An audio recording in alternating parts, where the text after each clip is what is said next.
Boss, talk about your journey with martial arts because when you look at Bas Rutten and Pancras, I mean, it doesn't get more alpha male than you. You know, you're calm, taking care of business. It looks like you've been a tough guy your whole life, but when people dip into your story, it's quite the opposite, and it's really hard to Yeah. believe that you came from this kid that was bullied that saw a Bruce Lee movie. That's kind of hard to believe. Yeah, but that was it. That was the leper at school. I had this horrible skin disease. I had a severe case of eczema, and with that combined with asthma attacks. If I would play with a dog for 15 minutes, the next day I would be in bed for a week, not able to eat, so because I couldn't breathe. So really severe asthma, and then this horrible skin disease. That went hand in hand together. When I had the eczema really bad, I wouldn't have asthma. And if I would have asthma, my skin would be cleared up. So it goes back and forth. But yeah, needless to say, you get bullied a lot. I didn't have a lot of friends. Spent a lot of time in the forest. I was swinging treetops to treetops. That was my 3-4 hours a day. I was in the forest swinging treetops. That's what I love to do. And then, yes, I saw a Bruce Lee movie when I was 12 years old, Enter the Dragon. And that's when I realized if I can be like that guy, ooh, the bull is going to get it. So it took me 2 years to convince my parents to allow me to do martial arts. And then thankfully, an older guy who was dating my neighbor girl, she's a very beautiful girl, and he was the tough guy in town. Xavier was his name. And he took me on the swing and he told my parents, no, I'll take him to the adult classes and I will watch over him. Don't worry about it. So they allowed it. And then within months, I was beating the adults. And then I overheard them talking in the dressing room about me. Man, did you see the kid? He freaking drop Jack with a high kick in the face. And everybody go, my God, this kid got a lot of talent.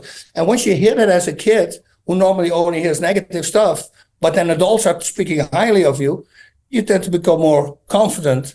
And then I got into the fight with the biggest bully in my school, Shaki, on a bicycle. I always told this story, so sorry for the people who heard it. I was just riding my bicycle, and there he was with like 6 of his buddies, and hey, leper, whatever they shouted again. And this time I shouted something back. And I heard them laugh, and I looked, and sure enough, they turned around. They wanted to get me. So I put my bicycle on a stand, and I just waited for them. And I told myself, I'm not going to do it anymore. I'm going to take care of business now. And then they surrounded me with their bikes, and Shaki came, and he started bumping his chest against my, come on, leper, hit me. I go, okay. And that's when I found out I was actually good at it. I just dropped him one shot out, and his nose flat on his nose, on his face. So that was a problem because now the police showed up because he had to go to the hospital to fix that, which that confirmed, of course, to my parents that martial arts is violence. So they pulled me up right away. In their defense, I always have to say this, they had no clue I was bullied. I didn't want to give them that my mother had so much work with me because she had to mummify me. That's what we called it every night with the creams. And I would wrap it off in the middle of the night because it would itch so bad. I had a stone next to my bed that I would hit the whole time because I would prefer pain over itching because it would drive me insane.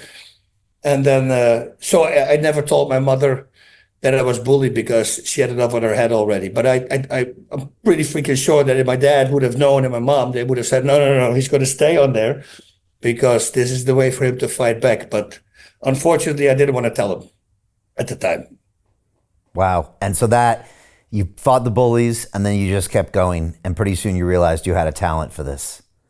I made a list. I started making a list of all the bullies and I checked every person off. I went after all of them. And then I became the bully guy. So you had a problem in school? Guess who took care of that problem for you? That was this guy right here. Because now I enjoyed it, to finally to give them what they deserve. And I always tell the bullies, I say, you got to watch out because there's more kids like me who grow up and they find a different profession that you would think. And then they might still come after you. So, be nice to people. Boss, is that knockout power, is it something you're born with or is it something you can train? Yeah, I think you can enhance it by certain techniques that I do with cable machines, and it's also good for technique. But I think it's the fast twitch fibers. The guys with the fast twitch fibers, they're very explosive, and they will probably get it much faster than the slow twitch fibers. Then again, the fast twitch fibers need an incredible amount of oxygen because you're burning much more than the freaking diesel, so to say, which are the slow twitch fibers.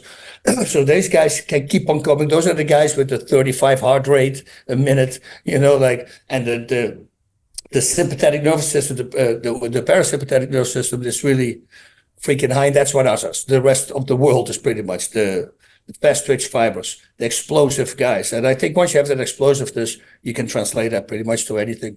Do you still teach and train up and coming fighters? No, I haven't done that for a bit. So I moved to Texas 2 years ago, and my gym is still over there. And I didn't want to do a gym here now with karate combat, with my auto trainer, with all the things that I'm doing right now. I'm just very busy. I do public speaking, which I already had to cancel now. So now I'm still training the SEALs. I all these things that I don't want to let go, I keep doing, but it's just very hard right now because it's busy. Hey, I know investing in crypto is scary. It takes a real leap of faith because there are so many scams, rug pulls, and bad actors out there. It's a dangerous business, which is why 95% of people lose all their money. Well, that's why I created the London Real Investment Club, so you can access the hottest deals on the planet and use the crypto bull market to create the generational wealth that you deserve. Join my team of over 100 people from around the world that are making millions of dollars behind the scenes investing in blockchain, AI, Web3 games, DeFi, Bitcoin, and more. Don't miss out. Click the link below to book a call with one of my team now. But hurry, this bull market will end soon. I know investing crypto can be scary. That's why you gotta join the investment club. Pull the trigger. Let's do this.